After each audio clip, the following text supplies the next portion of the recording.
The stairwell smells of gunpowder. There's a security officer lying dead at my feet on the landing. His brains are plastered all over the smooth concrete wall. Judging by the still dripping red and gray sludge, he died very recently.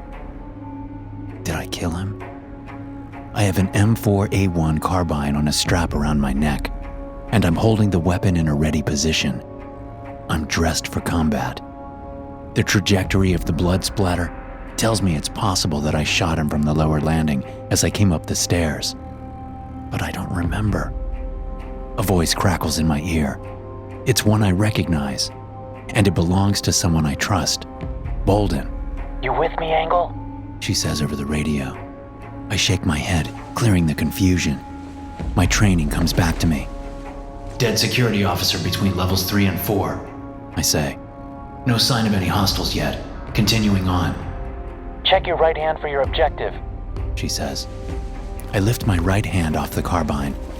There's a clear plastic card holder strapped to my right wrist. It shows a picture of a door. On the door, the words "Server Room 2" are clearly visible. I can also see the room number on the wall next to the door, 804. "Copy that," I say, stepping over the dead security officer's legs and heading up toward the 8th floor. My knees creak as I move, reminding me I'm not a young man anymore. I shake it off and focus on the task at hand. As I move up toward the 6th floor, a gunshot echoes down the stairwell. I move with increased caution, coming to the 7th floor landing. There's another security officer in the stairwell, dead. His phone lies nearby, as if he had it in his left hand when he was shot. The pistol in his right hand, and the fact that I didn't hear any footsteps after the shot, makes me think he killed himself. The entry wound to the temple supports the theory. I think I know what's going on. I've trained for this. "Heading up to the 8th floor landing now," I say, stepping over the guard. The stairwell smells of gunpowder. I look back down the flight of stairs and see a dead security guard. Did I kill him? It's possible. I'm certainly dressed for it. I have a weapon, but I can see the entry wound is at his temple.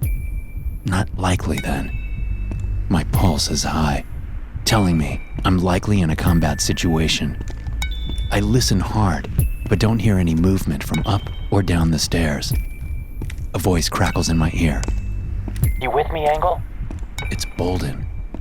The confusion fades as my training kicks in. "I'm approaching the 8th floor." "Check your right hand for the objective," Bolden says. I do. A server room on the 8th floor, room 804. Memories of touching a strange metal sphere are fresh in my mind, like I just did it minutes ago, but that's not possible. Working backward through time, my memories inform my damaged brain what happened, but it's like a stranger speaking to me. The person I was seems so far away from the person I am now, mostly because I don't know who the hell I am now. I gaze cautiously through the small vertical window in the metal door to the 8th floor. Looks clear. Opening it, I check for hostiles, going through the motions without thinking about it. This section of the floor is clear. The nearest office door is 825. I need to find 804. There's a window nearby. I look out an unfamiliar skyline, a bustling city in the middle of the day. 8th floor is clear so far. Heading to find room 804, I say. "Copy that." Bolden replies. Moving down the hallway, I glance through the window and into a dark office. I hear someone inside, sobbing. I can't see anyone, but I'm guessing they're all sheltering in place. Active shooter drill. The hallway turns up ahead, so I approach the corner with caution. Glancing around, I see 3 people with mismatching body armor and masks. They're all carrying weapons, and they're crouched around room 804, messing with the security keypad. Retreating around the corner, I whisper into my throat mic, 3 possible hostiles in room 804. What are my orders? "Take them down and secure the room," Bolden says. Copy. I'm in a hallway in an office building. My pulse is high, which means danger. I look around, willing recognition to come to me, but it doesn't. I hear voices from just beyond the turn in the hallway. Looking around the corner, my eyes meet those of a man dressed in black clothes and body armor. His two companions are focused on trying to get the door opened. The man calls out something unintelligible and raises his M16, firing just as I duck away. Plaster dust spews out of the wall next to my head as the bullet smashed through the corner. Reaching down to my waist with my left hand, I find a flashbang in a pouch there. After pulling it out and priming it, I toss it around the corner and duck away. A thunderous pop follows, accompanied by a flash of light I can see, even though my head is turned away and my eyes are closed. I'm moving 1 second after the flashbang detonates. The man who was firing at me pulls the trigger on his M16, firing blind into the wall across the hall from him. I raise my M4A1 and pull the trigger, shooting him in the head. The other two hostiles are dazed, fumbling with their own weapons. I kill them without a second thought. Talk to me, Angle. Bolton says. 3 hostiles eliminated. Securing the room now. Check your back left pocket for the key card. Bolton says. The code is 458769. I do, retrieving the key card and then punching in the code. As the door opens, I hear movement from behind me. Turning around, I'm just in time to see a big, grinning man standing behind me. Thanks, he says, then slams the butt of his rifle into my face. Angle, what happened? Bolton says over my earpiece as I collapse to the ground. Everything goes numb, and then black. I remember making the decision. I remember volunteering. Then there were several months of training, and then I touched the sphere. I ran my finger along the divot. The sphere grew unbearably hot, and then I did, like my body was filled with hot coals. But then it passed, and my new life started. Charlene's face still pops into my brain all the time. Some of the memories are good. Most of them are bad. The ones that surface most are memories of when I had let her down. The swirling of anger and disappointment on her beautiful face always broke my heart. Yet I did nothing to change things for her. When she left, I had nothing. I was getting too old for operations. I knew in a couple of years I would be relegated to desk duty.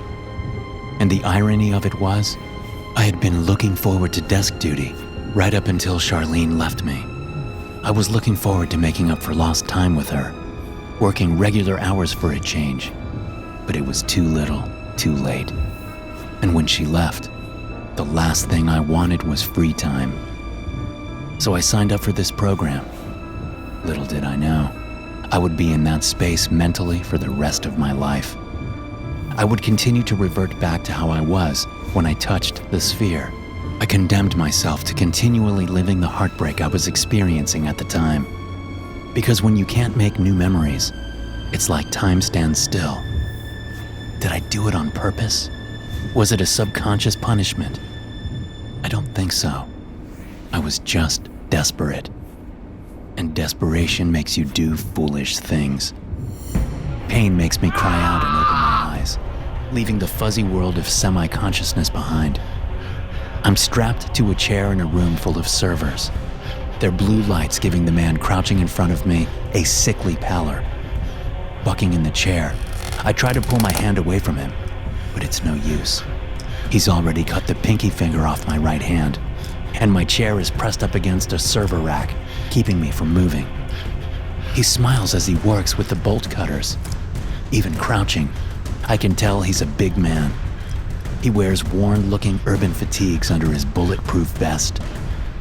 There's another man standing nearby, where the big man has a receding hairline making for a domed forehead and a long face. This man has a thick head of hair, and he wears a mask over the lower half of his face. The big man gets the bolt cutters around my right finger and looks up into my face expectantly. "You're not going to beg?" he says, smiling. "They'll grow back," I say through gritted teeth, breathing hard and sweating. "The hell they will," big man says, depressing the handles, and chopping off my finger. I scream out in pain, but I don't beg. Come on, man. The smaller man says. Do we have to do this shit? Can't we just lock him up in another room or something? We've got a few minutes until the computer finishes doing its thing, Big man says. I look down the row and see an open server cabinet. There's a laptop computer connected to one of the servers with a cable. It's too far away to make out what's happening on the screen. Some kind of decryption program, I'm guessing. What is it? I say. What are you stealing? Big man laughs. We're not stealing anything. We're giving this fucking soulless corporation a gift. A gift for everyone who works for this company. What's the gift? I say. You'll see, Big man says, stepping away from me and setting the cutters down. He picks up a pistol from on top of a nearby duffel bag. He steps back to me with the pistol in his left hand. With his right, he pulls a knife from a sheath at his waist. He then cuts the tape with the knife, releasing my injured right hand. Are you fucking crazy? The other man says. You're going to give him the gun? What if it doesn't work on him? It works on everyone, Big man says in a growl. That's the whole reason we're here, remember? Besides, there's only one bullet in the gun, and the guy only has 3 fingers. He won't be able to shoot anyone but himself. Yeah, but... The other man only gets the 2 words out before trailing off. Resheathing the knife, Big man pulls out a phone, opens an app, and then looks away from the screen as he moves his thumb twice. He turns the phone around, putting it in my face. Read it, he says. It's a picture of a grown man and a teenage girl. The man looks to be her father. They're outside, and he's holding a rifle, leaning down next to her as if instructing her on how to use the weapon. Below this picture, it reads, "Did you know? Shooting yourself can increase your bullet resistance." It's an Infohazard. I'm familiar with how dangerous they are. This is how we got through security, Big man says to me, bragging. It wasn't hard to get a list of phone numbers for everyone on the security team. You were the only real hiccup. You killed my friends, and now you're going to kill yourself. He brings the phone down and presents the gun to me. But first, I take the gun and put the barrel to my head. It's difficult to hold without my pinky and ring fingers, so I secure it against my temple as I ensure my grip is good. Then I turn it around and point it at Big Man. His eyes go wide. Impossible! I pull the trigger. The bullet smashes through his face. He drops his phone as he crumples to the floor. I rock in the chair, using my momentum to tip the chair over toward the phone. The other man yells out, bringing his own gun up to shoot me. I toss the empty pistol aside, grab the phone from the ground, and present the screen to the other man, thankful that the Infohazard is still pulled up. The man sees what I'm doing, and he shuts his eyes just as he's about to fire his gun at me. I watched the barrel, knowing that he could still hit me if he pulled the trigger. But he doesn't shoot me. He turns the gun on himself, opening his eyes. He must have seen just enough of the Infohazard for it to work on him. He puts the M16's barrel under his chin and hooks his thumb through the trigger guard. I can't believe I never knew this before, he says. It makes sense. He pulls the trigger, splattering his brains all over the ceiling. The room smells like gunpowder. 3 of my limbs are strapped to a chair, and I'm lying on the floor next to a dead man. There's another dead man not far away from me. His brains drip from the ceiling. 2 of my fingers have been cut off, and while they hurt, I know from my training that they will grow back within months. One of the perks of SCP-2904. I'm supposed to have a radio in my ear, but I don't feel it. Maybe one of these men took it out when they captured me. I don't know if the threat is over yet. I need to get free. The dead man nearest me has a knife on his belt. I drag myself over and pull it out. Once free, I find my radio and my neck mic in a nearby duffel bag. I also locate what looks to be my gun. Angle? A woman's voice says over the radio. It's Bolden. Angle, if you can hear me, we're coming in. I'm here, I say. I'm in a server room, 2 hostiles down. There's a computer hooked up to one of the servers. What are my orders? Oh, thank God. You had us worried, Engel. Disconnect the computer immediately. Tell me whether the computer has completed its upload process. I move over to the computer and disconnect it. Negative, I say. I stopped it at 95%. Good. Bolden says, relief in her voice. You just saved a lot of lives. Stay put. We're coming in. Copy. I say. I opened the file the dead men were trying to upload. It's another Infohazard that was going to go out to every employee in the company. It's a picture of a kitchen knife on a white countertop. Below the picture, the text reads, "Did you know? Stabbing your loved ones with a kitchen knife while they sleep is the best way to show you love them. Don't forget to stab yourself when you're done. Families that bleed together are scientifically proven to be happier, healthier, and more productive." SCP-2904 is an oblate spheroid composed of osmium alloyed with tungsten, iron, carbon, and unidentified exotic matter. There is a 3 mm deep depression or dimple at one of the poles. A 1 mm deep groove or channel extends away from this depression and traces a complex path across the object's surface. The primary anomalous effect of SCP-2904 is activated by a living entity directly touching the object and tracing the groove in the object's surface over its entire path, beginning and ending at the polar depression. Humans who have carried out this procedure report that the object grows painfully hot to the touch and pulses or beats like a heart for a few seconds immediately after the procedure is completed. The heat and pulsing then expand to affect their entire body before quickly waning. All entities in direct contact with SCP-2904 when it is activated are exposed to its anomalous effect and are hereafter designated as instances of SCP-2904-1. SCP-2904-1 instances display the following traits. Instances cease aging, showing no significant changes to their health or physical makeup after exposure. Instances gain a low-level regenerative ability. Tests have shown that minor cuts fully heal without scarring in a matter of days, and amputated limbs fully regrow and resume full functionality within 8 months. Instances show enhanced resistance to toxins and disease. Instances do not require food or water, but do still require air. Instances suffer from memory difficulties, similar to anterograde amnesia.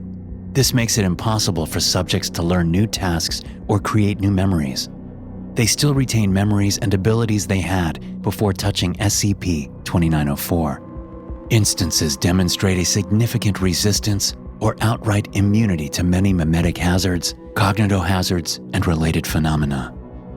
SCP-2076 is the defined designation for an info-hazardous publicity campaign currently manifesting through folders, billboards, and local radio and television transmissions in the state of Illinois. When compared to non-anomalous publicity efforts, SCP-2076 shows no visually perceptible signs of anomalous properties in its layout, design, or distribution, and is laid out as a common low-budget marketing operation. Any sapient beings affected by an instance of SCP-2076 will show continuous interest in taking part in the activities described by the Infohazard, while holding a constant need to permanently introduce the depicted situation to one's daily activities in an ordinary manner, and while not being able to perceive any egregious peculiarities involving one's recent behavior. Hey guys, thanks for listening. Be sure to subscribe to the podcast for more SCP stories like this one. You can also check out some more episodes from the SCP Experience podcast here. I'll see you in the next one.